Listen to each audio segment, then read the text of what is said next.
Ya, kita lanjutkan lagi ya untuk kelemahan penggunaan komputer.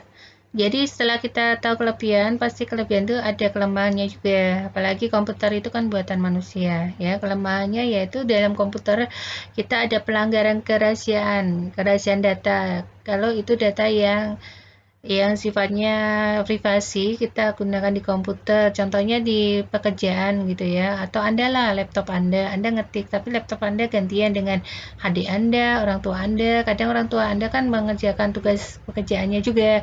Nah, kalau datanya tidak disimpan, kita tidak ada ya suatu untuk menjaga data tersebut, biasanya kan ada uh, kalau komputer sekarang sudah ada itu ya switch user yang lock user itu maksudnya untuk menjaga walaupun satu komputer tapi tidak bisa diakses secara umum. Nah, itu ya. Nah, kadang kita lupa atau orang tidak tahu gitu ya, di komputer itu jadi ya ada fasilitas untuk lock user tapi ada juga yang kalau kita tidak bisa menggunakan atau orang yang pintar untuk mengakses komputer atau laptop itu ya, itu mudah untuk mengambil data-data yang ada gitu ya, itu harus diperhatikan.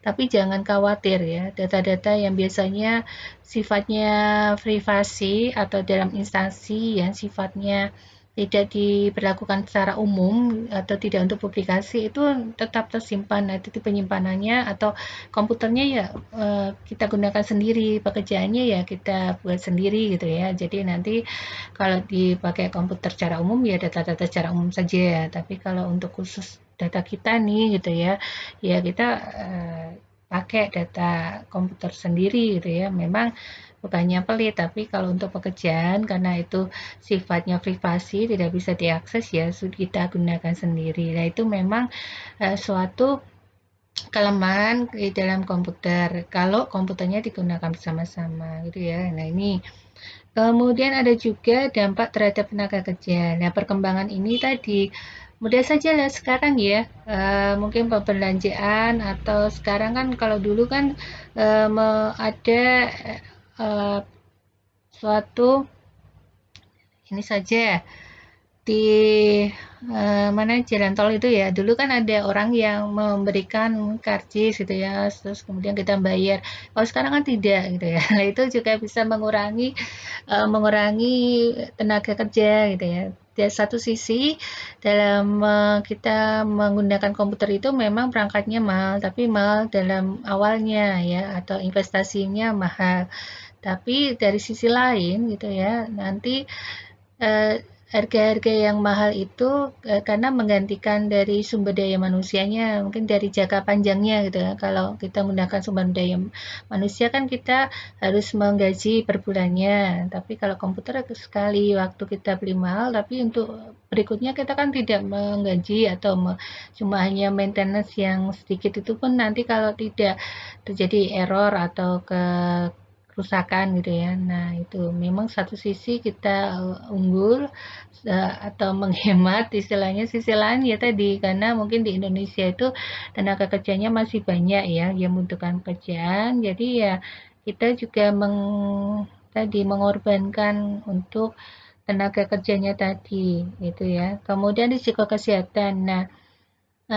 memang kita tidak boleh atau tidak terus-menerus untuk menggunakan komputer satu full day gitu ya. Ya, satu full day. Kadang pun nanti kalau sering kali digunakan full day tidak hanya kita saja, perangkatnya pun nanti kadang kan sempat cepat rusak ya, error karena tadi kan kita tidak batasi waktunya untuk menggunakan komputer. Nah, ini risiko kesehatan juga. Jadi sekarang dari adanya kelemahan tadi ya semakin berkembang gitu kan nanti perusahaan komputer itu juga dia membuat suatu komputer yang nanti memang bisa untuk menghindari atau mengurangi adanya radiasi. Tapi kita juga mencegah juga gitu ya, mencegah dengan tidak terlalu lama bekerja dengan komputer atau nanti dengan biasanya ada untuk pelindung ya screen itu ya, monitor atau nanti menggunakan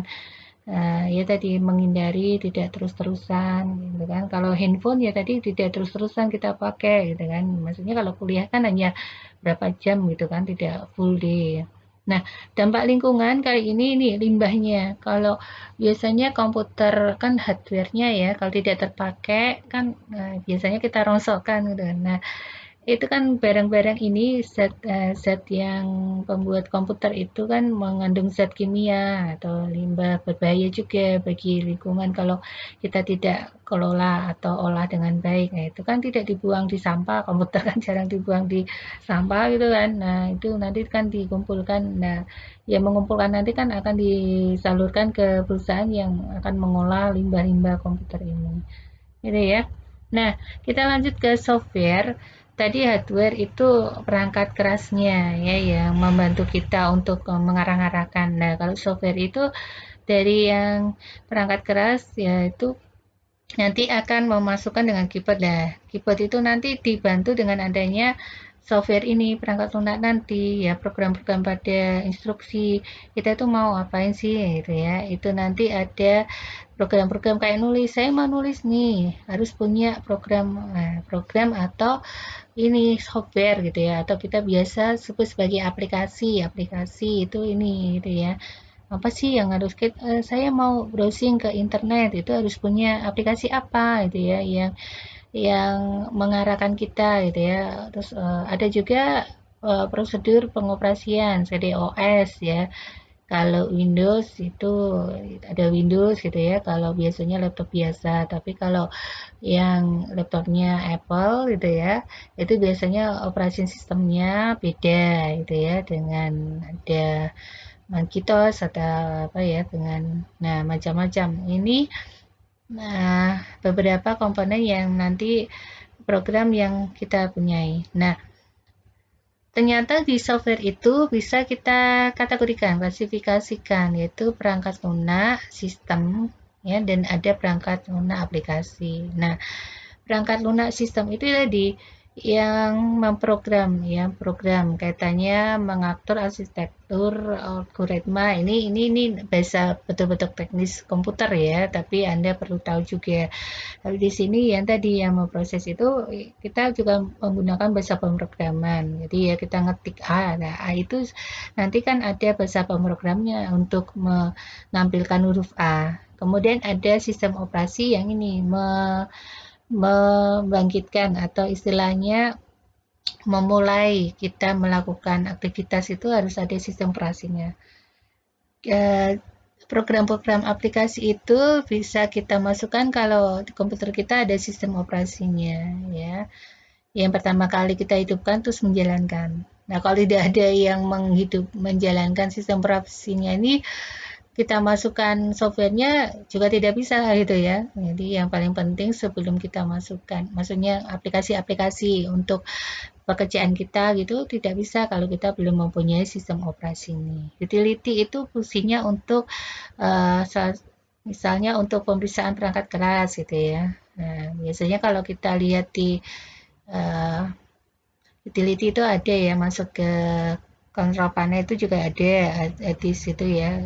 Jadi untuk memeriksa drive kalau sekarang namanya drive ya yang simpanan atau komponen-komponen yang menyimpan data kita itu tidak memorinya tapi tempat-tempat kayak kita nyimpan buku di lemari lah itu simpanannya itu dimasukkan kemana biasanya namanya drive itu ya nanti bisa kita lihat di hardware sistem gitu ya di dalam kontrol panel juga ya kalau tidak salah ya gitu dicari aja kalau biasanya ada set ya hardware sistem itu maksudnya merupakan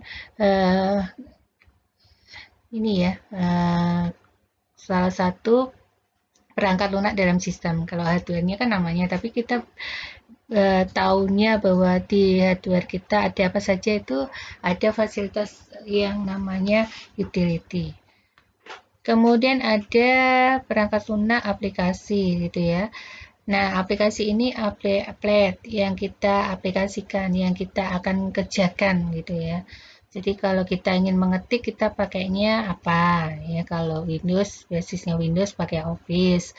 Kalau basisnya jadi ya Mac ya atau apa itu pakainya apa gitu ya. Nah, ada juga multimedia ya. Multimedia itu tadi memutar video, musik dan semacamnya.